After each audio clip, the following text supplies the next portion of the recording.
বোন মার্কা রাখি, ও মাসি মার্কা রাখি। আরে ভাই, মানুষের মন জয় করো, পোস্টার সিলেট কেটে ফেলে দিয়ে মানুষের মন থেকে বিএনপিকে নিচ্ছিন্ন করা যায় না, যাবে না।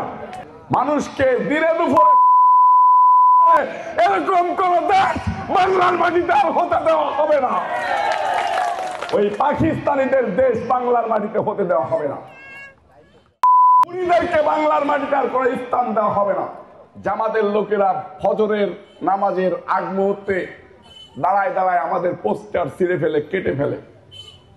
আরে ভাই, মানুষের মন জয় করো, পোস্টার ছিঁড়ে কেটে ফেলে দিয়ে মানুষের মন থেকে বিএনপিকে নিচ্ছিন্ন করা যায় না, যাবে না। রবিউল ইসলাম নয়নের বুক ছিদ্র হয়ে যাওয়ার আগ পর্যন্ত আপনাদের ক্ষতি হতে দেব না, দেব না এবং দেব না। মার্কা রাখি, ও বোন মার্কা রাখি, ও মাসি মার্কা রাখি, ও দাদা মার্কা রাখি। আপনাদেরকে কথা দিলাম, এই যে 300-400 সম্প্রদায় বিএনপিতে যোগদান করলেন, আপনারা আমার মা, আপনারা আমার বোন, আপনারা আমার দাদা। আপনাদের ক্ষতি করতে হলে রবিউল ইসলাম নয়নের লাশের উপরে দিয়ে ক্ষতি করতে হবে। আপনাদেরকে একটা ধমক দিতে হলে রবিউল ইসলাম নয়নের বুকে হাত থেকে রবিউল ইসলাম নয়নকে সরিয়ে দিয়ে তারপরে ধমক দিতে হবে। আপনার 1 ফুটা জমি দখল করতে হলে রবিউল ইসলাম নয়নকে আগে দখল করতে হবে, রবিউল ইসলাম নয়নকে কতল করতে হবে, তারপর আপনার জমি দখল করতে হবে।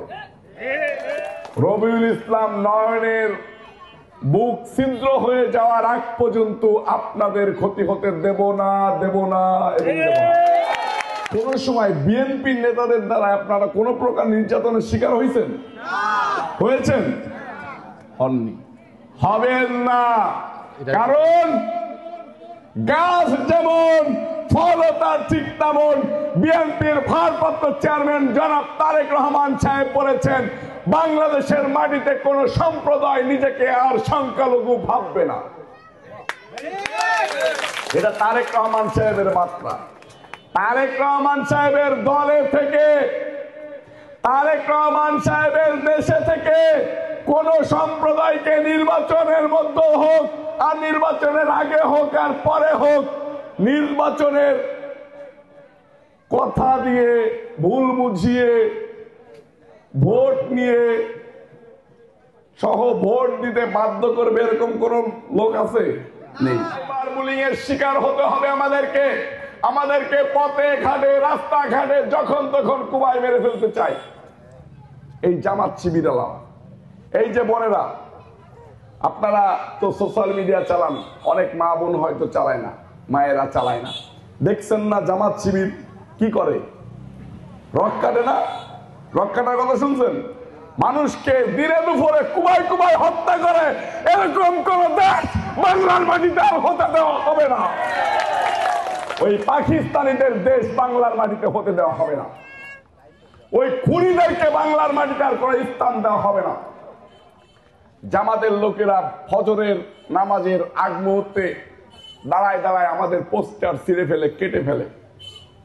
আরে ভাই, মানুষের মন জয় করো, পোস্টার ছিঁড়ে কেটে ফেলে দিয়ে মানুষের মন থেকে বিএনপিকে নিচ্ছিন্ন করা যায় না, যাবে না। আমরা ভদ্রতরে বিশ্বাসী, নম্রতা, ভদ্রতা, সভ্যতায় বিশ্বাসী। আমরা যদি পোস্টার ছিঁড়তে চাই, আমরা যদি কারো শরীরে আঘাত করতে চাই, মাগুরা 2 আসনে দাঁড়ানোর মতো কোনো জায়গা পাবেন না। আমার হিন্দু সম্প্রদায় ভাই বোনদেরকে বলি, আপনারা আপনাদের ভাই রবিউল ইসলাম নয়নের হাতকে শক্তিশালী করুন। রবিউল ইসলাম নয়ন আপনাদের জীবনের নিরাপত্তা দেবে, আপনাদের ইজ্জতের নিরাপত্তা দেবে, আপনাদের জমি জাতির নিরাপত্তা দেবে, আপনাদের মা বোনের ইজ্জতের হেফাজতকারী হয়ে আপনাদের বাড়ির দারোয়ান হবে। আপনারা তারেক রহমান সাহেবের হাতকে শক্তিশালী করুন। তারেক রহমান সাহেব যদি বাংলাদেশের প্রধানমন্ত্রী হয়, বাংলাদেশে আপনারা সংখ্যালঘু নয়, বাংলাদেশের নাগরিক হয়ে বসবাস করবেন। এটা আমি তারেক রহমানের হয়ে আপনাদেরকে কথা দিলাম। মাগুরা 2 আসনের মাটিতে কোন পূজা মণ্ডপে এবার কোন হানাহানি হয়েছে, কোন বিশৃঙ্খলা হয়েছে? হতে দেইনি, হতে দেব না, কোনোদিন আর হবে না যদি রবিউল ইসলাম নয়ন বেঁচে থাকে।